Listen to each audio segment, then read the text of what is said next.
Thorndike आखिर थे कौन और एजुकेशनल साइकोलॉजी में उनका इतना बड़ा नाम क्यों है? उनका जन्म 1874 में हुआ था और वो एक अमेरिकन साइकोलॉजिस्ट थे। उन्होंने कोलंबिया यूनिवर्सिटी के टीचर्स कॉलेज में अपना लंबा समय बिताया। अच्छा। उनका मानना था कि सीखना कोई बहुत रहस्यमयी या मैजिकल प्रोसेस नहीं है, बल्कि ये स्टिमुलस और रिस्पॉन्स के बीच एक कनेक्शन बनने का प्रोसेस है। जिसे एसआर बॉन्ड कहते हैं, है ना? एकदम सही।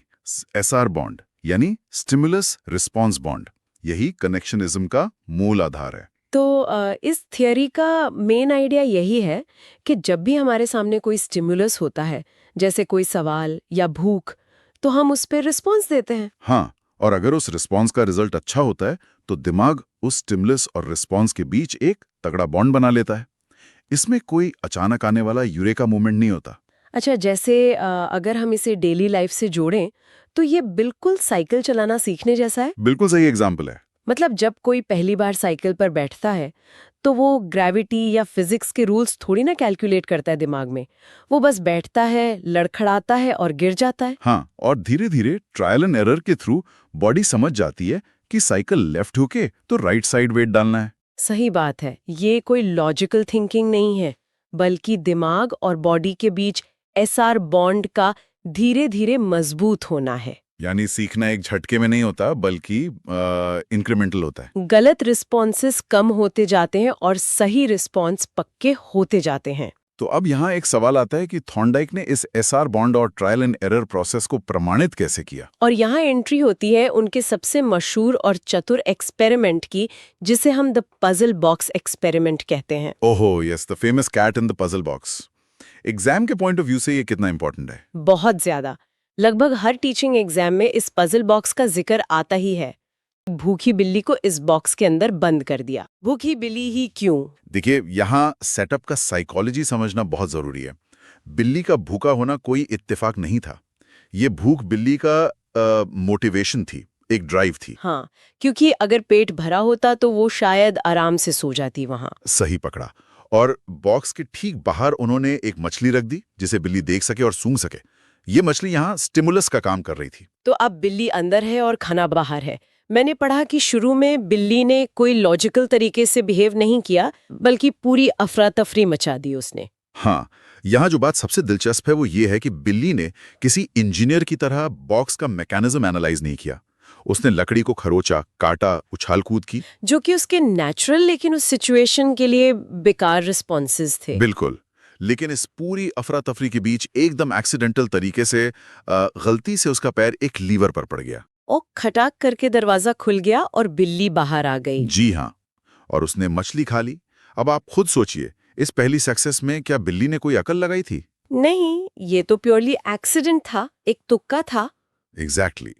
लेकिन थॉर्नडाइक यहीं नहीं रुके।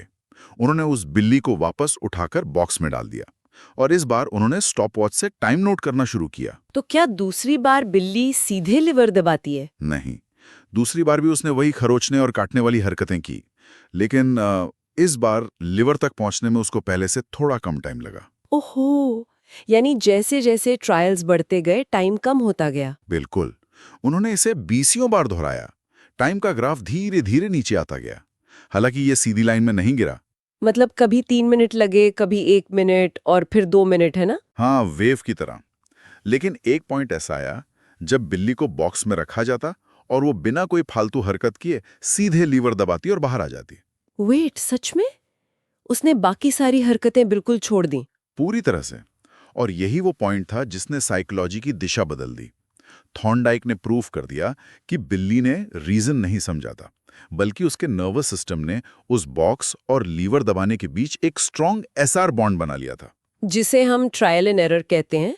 मतलब जो गलत रिस्पॉन्सेस थे वो धीरे धीरे एलिमिनेट हो गए और सही रिस्पॉन्स बच गया। सही कहा। लेकिन यहाँ एक बहुत बड़ा टेक्निकल सवाल उठता है। मैं भी वही सोच रही थी। अगर बिल्ली ने 50 अलग अलग हरकतें की थी शुरू में, तो उसके दिमाग को ये कैसे पता चला कि अगली बार आने पर बाकी 49 भूल जानी है और सिर्फ लिवर वाली याद रखनी है? वाह, बहुत सही पॉइंट उठाया आपने।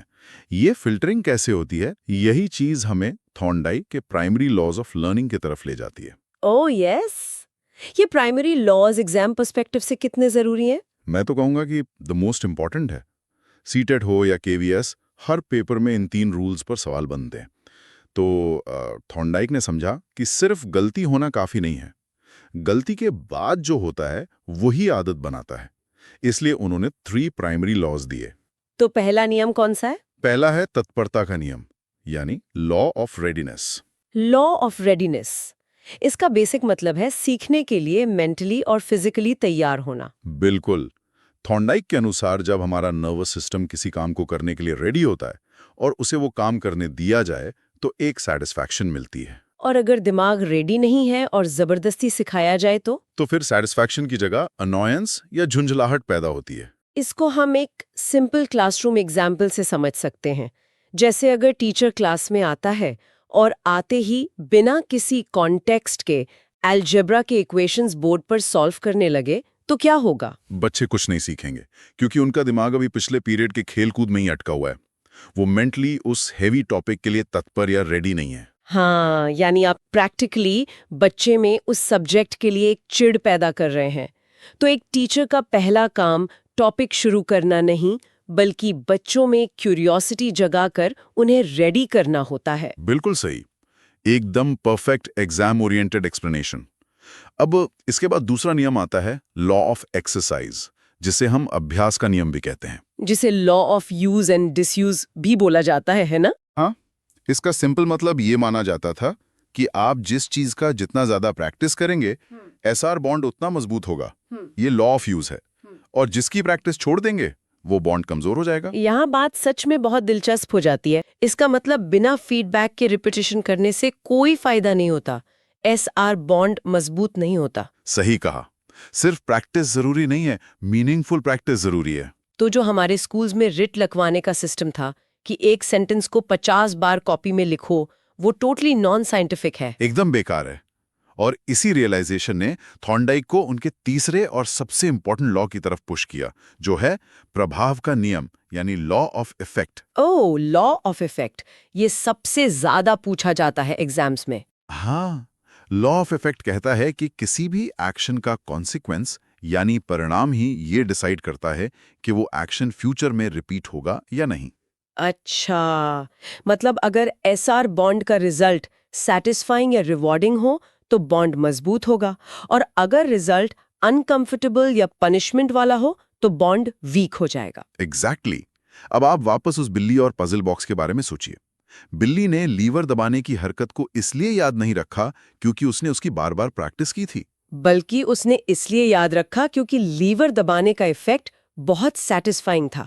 दरवाजा खुला और मछली मिल गई। और जो खरोचने और काटने के अटेम्प्ट्स थे, उनका रिजल्ट फ्रस्ट्रेशन था, इसलिए दिमाग ने उन्हें डिस्कार्ड कर दिया। इस एक सिंगल रूल ने तो एजुकेशनल सिस्टम को पूरा हिलाकर रख दिया होगा, क्योंकि उस वक्त तो पढ़ाई पूरी तरह से दंडे और सजा पर बेस्ड होती थी। बिल्कुल, छड़ी पड़ेगी तो बच्चा पढ़ेगा वाली मेंटालिटी थी।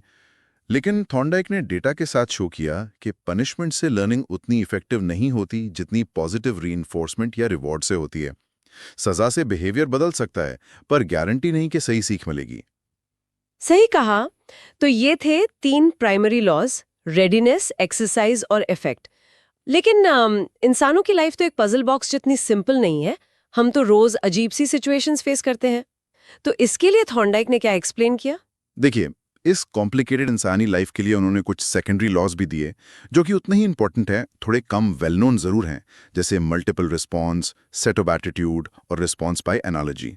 रिस्पॉन्स बाय एनालॉजी, इसको हम थ्योरी ऑफ आइडेंटिकल एलिमेंट्स भी कहते हैं ना? जी हाँ, ये लॉ बहुत प्रैक्टिकल है। ये समझाता है कि हमारा दिमाग नई प्रॉब्लम्स को सॉल्व करने के लिए पुराने एसआर बॉन्ड्स को कैसे रिसाइकिल करता है। अच्छा, जैसे अगर कोई नई सिचुएशन आए तो दिमाग पहले से जानी पहचानी सिचुएशन से मैचिंग एलिमेंट्स ढूंढता है। इसका कोई सिंपल डेली लाइफ एग्जाम्पल बताइए हमारे लिसनर्स के लिए। जैसे ड्राइविंग का एग्जाम्पल ले लीजिए। मान लीजिए किसी ने जिंदगी भर सिर्फ साइकिल चलाई है। हाँ, तो उसके दिमाग में बैलेंस बनाने का एक एसआर बॉन्ड ऑलरेडी सेट है। हाँ, ठीक है। अब जब वो पहली बार भारी मोटरसाइकिल चलाता है तो वो जीरो से स्टार्ट नहीं करता। उसका दिमाग साइकिल वाले बैलेंसिंग एलिमेंट को मोटरसाइकिल वाली नई स्टिमुलस में ट्रांसफर कर देता है, इसलिए वो बाइक जल्दी सीख जाता है। वाओ, ये तो बहुत एफिशिएंट सिस्टम है हमारे दिमाग का। और इसमें एक एसोसिएटिव शिफ्टिंग का नियम भी तो था, वो क्या होता है? हाँ, एसोसिएटिव शिफ्टिंग, ये बहुत इंटरेस्टिंग है।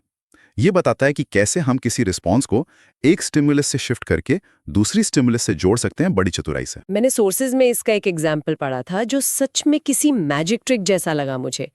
जैसे मान लीजिए आपके पास एक बिल्ली है और आप उसे मछली दिखाते हैं जो कि स्टिमुलस 1 है, और साथ में कहते हैं स्टैंड अप जो कि स्टिमुलस 2 है। हाँ, तो मछली की खुशबू से बिल्ली नेचुरली अपने पिछले पैरों पर खड़ी हो जाती है, जो कि उसका रिस्पॉन्स है।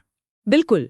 फिर आप ये प्रोसेस कई दिनों तक चलाते हैं और धीरे धीरे मछली का टुकड़ा छोटा करते जाते हैं, उसे अपनी मुट्ठी में छुपाने लगते हैं, और एक दिन आप बिना मछली के सिर्फ कहते हैं स्टैंड अप और बिल्ली खड़ी हो जाती है। देखा आपने, यहाँ रिस्पॉन्स शिफ्ट हो गया।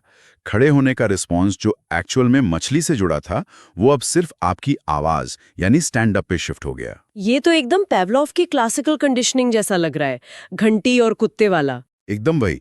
बल्कि आप देखिए तो थॉर्नडाइक वही जमीन तैयार कर रहे थे जिस पर आगे चलकर पावलोव की क्लासिकल कंडीशनिंग और बीएफ स्किनर की ऑपरेंट कंडीशनिंग की इमारतें खड़ी हुई। सही बात है। अब अगर हम इस पूरी लर्निंग थियोरी को क्लासरूम टीचिंग के हिसाब से देखें, हाँ। जो कि हमारे एग्जाम एस्पिरेंट्स के लिए सबसे यूजफुल हिस्सा है, तो एक टीचर इस कनेक्शनिज्म थियोरी का प्रैक्टिकल यूज कैसे कर सकता है? देखिए, एज अ टीचर आपको क्लासरूम में लॉ ऑफ इफेक्ट का यूज करना होगा रिवॉर्ड्स के रूप में। जैसे जब बच्चे कुछ अच्छा करें तो उन्हें स्टार देना या उनकी तारीफ करना पॉजिटिव रीइंफोर्समेंट की तरह काम करता है, जिसे हम टोकन इकोनॉमी भी बोलते हैं। और मैथमेटिक्स जैसे सब्जेक्ट्स में लॉ ऑफ एक्सरसाइज का रोल आ जाता है, जहां ड्रिल और प्रैक्टिस बहुत इंपॉर्टेंट है ना? हाँ, पर फीडबैक के साथ।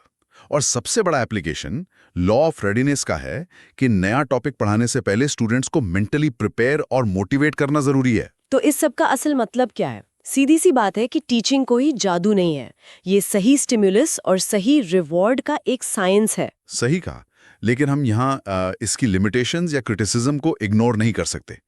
एक बहुत जरूरी सवाल खड़ा होता है यहाँ पर। हाँ, क्रिटिसिज्म समझना भी जरूरी है।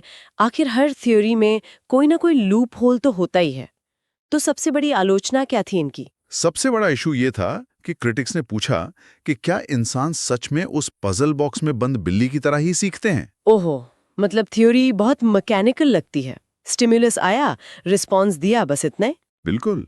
आलोचना ये थी कि थॉर्नडाइक ने हायर मेंटल प्रोसेसेस यानी उच्च मानसिक प्रक्रियाओं को पूरी तरह से नजरअंदाज कर दिया, जैसे रीजनिंग, क्रिटिकल थिंकिंग या कॉम्प्लेक्स ह्यूमन लर्निंग। सही बात है, क्योंकि हम इंसान हमेशा अंधी होकर ट्रायल एंड एरर तो नहीं करते। कई बार हम प्रॉब्लम्स को समझते हैं, माइंड में एक मैप बनाते हैं और फर्स्ट अटेम्प्ट में बिना किसी एरर के सही सोल्यूशन निकाल लेते हैं। हाँ, इसे ही इनसाइट लर्निंग कहते हैं, जिसका जिक्र आगे गेस्ट्रॉल साइकोलॉजिस्ट ने किया। उनका मानना था कि हम पूरी पिक्चर एक साथ देखकर सडन सोल्यूशन निकालते हैं, लेकिन थॉर्नडाइक ने इस अचानक आने वाली समझ को इग्नोर किया और बोला कि सीखना सिर्फ धीरे धीरे इंक्रीमेंटल स्टेप्स में होता है। ये डेफिनेटली एक लिमिटेशन है उनकी थ्योरी की। कॉम्प्लेक्स ह्यूमन बिहेवियर्स इस तरीके से नहीं समझाए जा सकते। सही कहा, लेकिन इन क्रिटिसिज्म्स के बावजूद थॉर्नडाइक का जो कंट्रीब्यूशन है उसे भुलाया नहीं जा सकता। एग्जाम पॉइंट ऑफ व्यू से अगर हम एक बार क्विक रिवीजन करें जो लोग सुन रहे हैं उनके लिए। हाँ, let's recap the important keywords. तो आज हमने एडवर्ड थॉर्नडाइक के बारे में बात की। इन्हें एजुकेशनल साइकोलॉजी का फादर माना जाता है। उनका थ्योरी था ट्रायल एंड एरर लर्निंग, जिसे कनेक्शनिज्म भी कहते हैं। बिल्कुल, और उसमें एसआर बॉन्ड यानी स्टिमुलस और रिस्पॉन्स के बीच के कनेक्शन की बात की। सबसे इंपॉर्टेंट उनका पजल बॉक्स एक्सपेरिमेंट, भूखी बिल्ली और मछली वाला। और 3 प्राइमरी लॉज जो हर हाल में याद रखने हैं। लॉ ऑफ रेडीनेस यानी तत्परता का नियम, लॉ ऑफ एक्सरसाइज यानी अभ्यास का नियम, और सबसे जरूरी लॉ ऑफ इफेक्ट यानी प्रभाव का नियम। एकदम परफेक्ट समरी दी आपने। टीचिंग एग्जाम्स में अक्सर सीधा सवाल आता है कि लॉ ऑफ इफेक्ट किसने दिया या पजल बॉक्स एक्सपेरिमेंट किसका था। तो इन पॉइंट्स पर क्लियर रहना बहुत जरूरी है। सही बात है।